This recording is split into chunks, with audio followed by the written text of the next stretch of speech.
How did you get the acting bug? Like like your route is really odd. Yes. I was interested in it. Oh, no, you know what I would actually say? I would say it's old school. Because so many of the old school actors, Lee Marvin and all them, literally fought in wars. Yeah. Gene Hackman. Yeah. There's a lot of action back then, you know? Yeah. Yeah, it was World War II to Korea to Vietnam. I mean, it was kind of hard.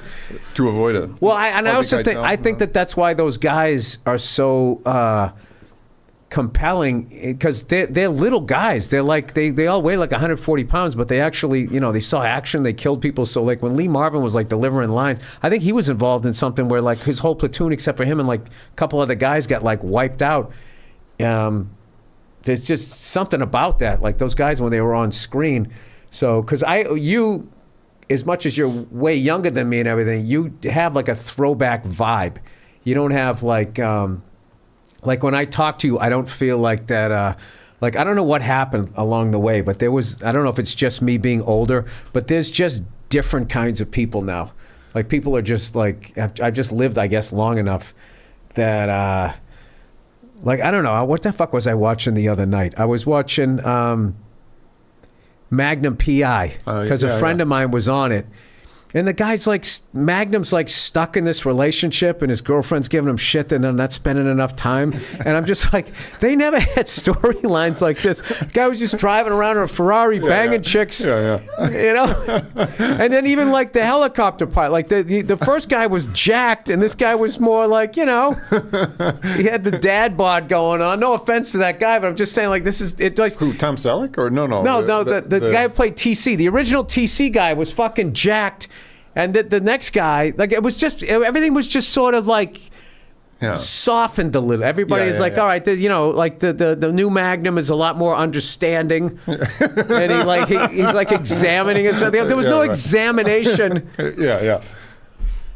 It was like the first Magnum. If you watch the first Magnum, it's weird. Yeah. Now when you go back and watch it, it's just like all these guys are straight, right? Yeah. They're all just kind of fucking hanging out, doing all this manly stuff, flying helicopters and surfing and shit. There was just sort of something like, it's weird. It's like super manly and then maybe like really gay at the same time.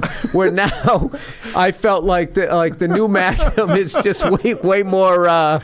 They're just like regular. Yeah. It's like, oh, you solve crimes too, do you? I thought you were in fucking, I don't know, HR or something.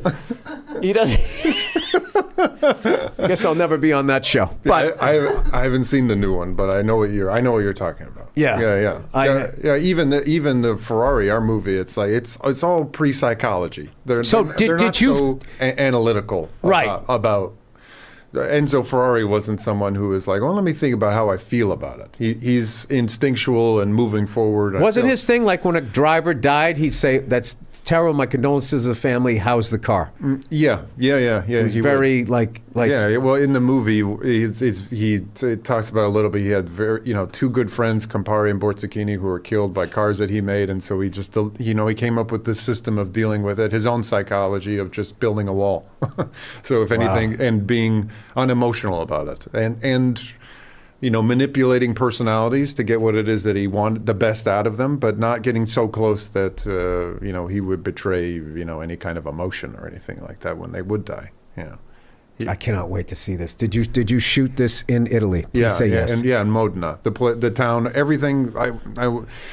It'll make more sense when you see the film. But the haircut, the barber where he gets a haircut is the barber where he gets his haircut. The guy who's cutting his hair is the grandson of the guy who cut his hair. The opera house is the opera house. Everything is where the crash is at the end is the actual crash. I would say more about it, but how long were you shooting over there? 4 months. 4 months, like a month of pre-production.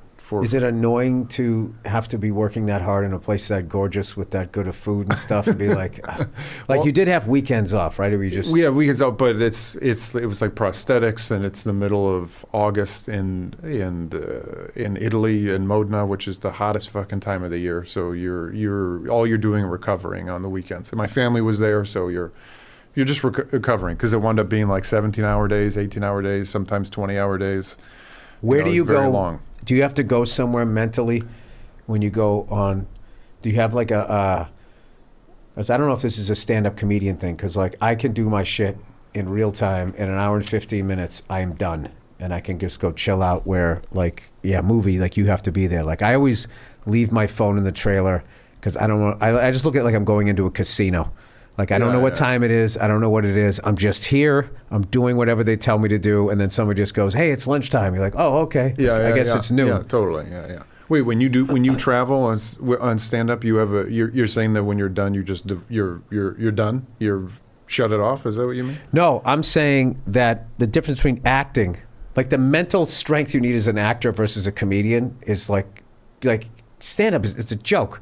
Like there's nobody fucking telling you what to do. You can do whatever you want to do, and if it doesn't work, you can blame the crowd. It's like this fucking amazing. That's why so many of us are assholes. It is fucking fuck this state, and just fucking you just move on, right? There's really, you can, if you're not careful, there's no self-examination, like learning about yourself. But I felt like.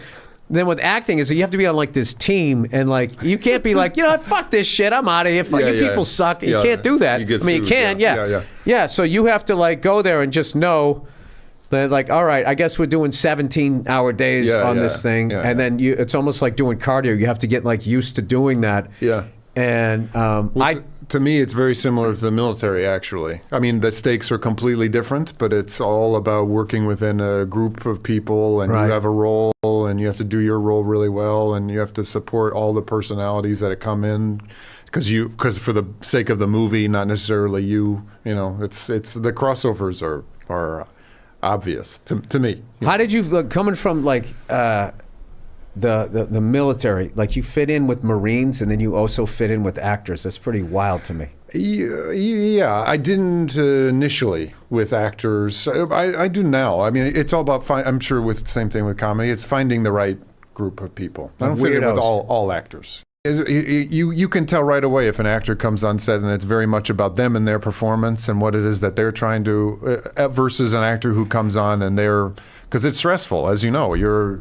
You're fighting technology, you're fighting time, you're racing the clock, and someone's videotaping the whole thing, and you're never going to come back there and do it again. And if in the midst of all of that stress and stakes, they're there to kind of serve the film and the bigger picture, and you as a scene partner, like those are people that you try to hold on to, and other people that are there for their own thing, or they're fucking checked out when that's your coverage, or they're taking up time and wasting energy, then you try to get rid of those people as soon as possible. People on their phones.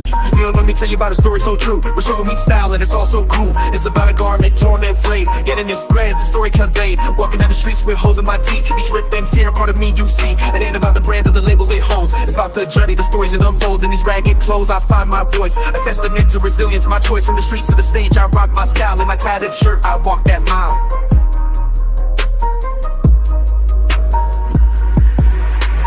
Ripped and torn, but still I stand in my ragged attire. I command, it's not just fabric, it's a statement I preach. In my threadbare garment, I find my reach.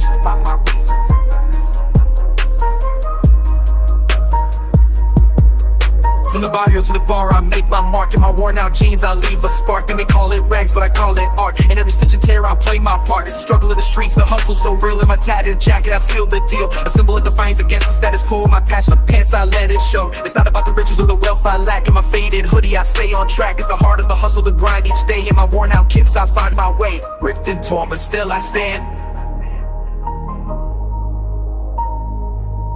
In my ragged attire, I command. It's not just fabric, it's a statement I preach. In my threadbare garment, I find my reach. So here's to the ones with the clothes that tear. In our patched up attire we have, so let the world see our garments worn. For in our rags, our stories are born. In the language of the streets we speak. In our torn up clothes we find our peak. Yeah, fucking yeah. I don't know how they do that. I can't stand it.